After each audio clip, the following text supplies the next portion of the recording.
मध्य प्रदेश का बालाघाट जिला खनिज और वन संपदा के लिए जाना जाता है। जिले के चारों ओर वनों की हरियाली देखकर यहां आने वालों का मन मोह लेती है। बालाघाट की इस हरियाली पर अब वन विभाग की आरी चलने वाली है। सड़क निर्माण के लिए वन विभाग के करीब 450 पेड़ों को काटने के लिए चिन्हित किया गया है।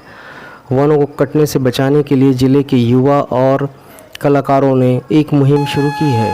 युवा बांसुरी बजाकर पेड़ों के पास बैठकर भीख मांगकर और जितने पेड़ उतने किलोमीटर दौड़कर पेड़ों को कटने से बचाने के लिए लोगों को जागरूक कर रहे हैं।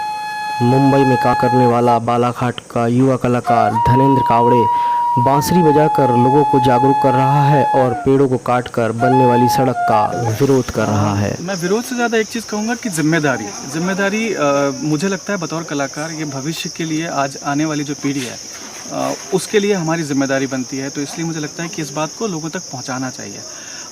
विरोध में कहीं ना कहीं बात आ जाती है कि आप नहीं करना चाहते या कुछ चीज़ें, लेकिन ये ज़्यादा ज़रूरी क्या है इसको देखने वाली बात है मुझे लगता है। इसलिए मैं ये बात लोगों तक कह रहा हूँ।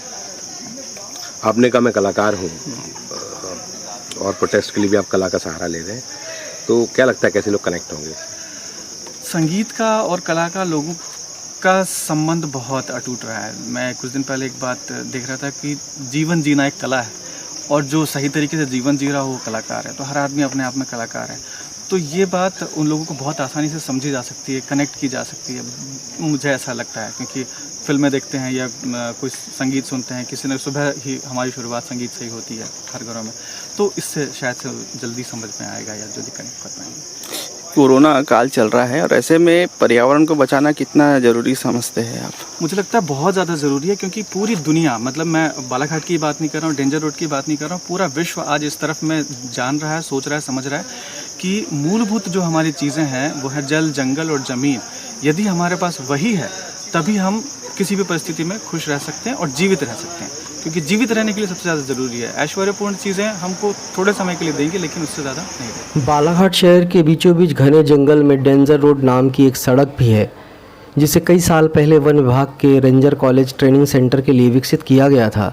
देश में वनों के विकास और संरक्षण के लिए काम करने वाले रेंजरों को ट्रेनिंग देने का कार्य इस रेंजर कॉलेज में किया जाता है। बाईपास सड़क निर्माण के लिए वन विभाग डेंजर रोड के आसपास के सैकड़ों पेड़ों को काटने जा रहा है, जिसका युवा वर्ग विरोध कर रहे हैं। बालाघाट शहर के भीतर की रोड है, इसको जो प्रशासन भारी रोड का नाम दे रहा है तो वो पूरी तरह गलत है। और इस रोड को बनाने में कई तकनीकी खामियां हैं, तो जिस कारण से मेरे को ऐसा लगता है कि पहले भी एक ये रोड बनाने का असफल प्रयास सरकार ने किया है और फिर से सरकार वही प्रयास की ओर बढ़ रही है।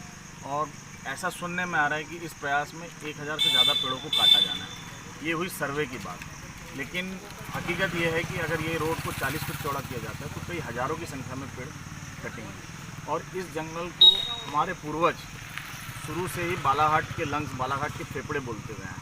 तो एक तरह से प्रशासन जो है वो बालाघाट के फेफड़ों को ख़त्म करने का काम कर रहा है। अभी आप देखेंगे जो कोरोना महामारी फैली है, इसमें जितने भी पॉजिटिव मरीज आए हैं वो बाहर से बालाघाट आए हुए मरीजों को ही कोरोना निकला, जबकि बालाघाट के स्थानीय नागरिकों में से एक भी नागरिक कोरोना पॉजिटिव नहीं मिला। तो मैं समझता हूँ उसके पीछे यदि कोई कारण है तो हमारे शहर से लगा हुआ जंगल है। शहर से लगा हुआ जंगल बेहद संपन्न होने के कारण और हमारे से इतने करीब होने के कारण हम आज इस महामारी से बचे हुए हैं। तो निश्चित तौर पर फॉरेस्ट ये कट रहा है। मैं इस रोड पे पिछले 10 सालों से मॉर्निंग वॉक करता हूँ, तो मेरे लिए तो एक बड़ी दुख की बात है और असहनीय पीड़ा की बात है। तो मैं चाहता हूँ कि ये जंगल नहीं कटना चाहिए। और जिस तरह से हम लोगों में चर्चा करते हैं युवाओं से, बुजुर्गों से, तो एक ही बात निकल के आती है कि इस जंगल को बचाए रखना हमारी प्राथमिकता होनी चाहिए। वन विभाग के आला अधिकारियों का कहना है कि डेंजर रोड को बाईपास बनाने के लिए एक प्रस्ताव मिला था। डेंजर रोड को चौड़ा करने के लिए पीडब्ल्यूडी ने वन विभाग के पास एक आवेदन दिया था। वन विभाग के बड़े अधिकारियों द्वारा काफ़ी विचार विमर्श के बाद वन विभाग की 2.64 हेक्टेयर भूमि पीडब्ल्यूडी को देने का निर्णय लिया गया था। बालाघाट से ट्रैफिक को बाईपास करने के लिए डेंजर रोड का जो सड़क है, जो डेंजर रोड के नाम से जानी जाती है, उसको बाईपास बनाया जाने का प्रस्ताव दिया गया था। तो इस सड़क को चौड़ीकरण करने के लिए पीडब्ल्यूडी ने आवेदन किया था, जिस पे काफ़ी बड़े स्तर पे भी इस पे मंथन हुआ और समितियां बनाई गई, जिसके आधार पर अंततः ये निश्चय हुआ कि आवेदक संस्था जो PWD है उसको 2.64 हेक्टेयर की वन भूमि दे दी जाएगी और उसके बदले में 2.64 हेक्टेयर का डबल भूमि हमें मिलेगी, वन विभाग को मिलेगी, जिस पे कैंपा के माध्यम से वृक्षारोपण किया जाएगा। सर कुल कितने वृक्ष मुझे काटे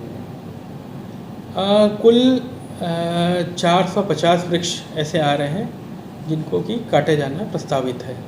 सर ये जो सर्वे का जो काम हुआ था तो सर ये टीम कहाँ से आई थी और किनके माध्यम से सर्वे हुआ बताइए। नहीं, सर्वे तो समय समय पर होता रहा है उसमें, और ये हुआ था कि मुख्यालय से भी कुछ अधिकारी, वन विभाग के वरिष्ठ अधिकारी उन्होंने आके यहाँ सर्वे किया है और अंततः फाइनल जो हमारा आउटकम है वो एक समिति गठित की गई जिसने कि इस पर पूरा मंथन करके ये सब बातें निकली हैं। मानव विकास के लिए जिस तरह से जंगलों को काटा जा रहा है उससे पर्यावरण को नुकसान तो हो ही रहा है, लेकिन सच्चाई ये भी है कि जिस तरह से आबादी भी बढ़ रही है उसके हिसाब से विकास भी ज़रूरी है।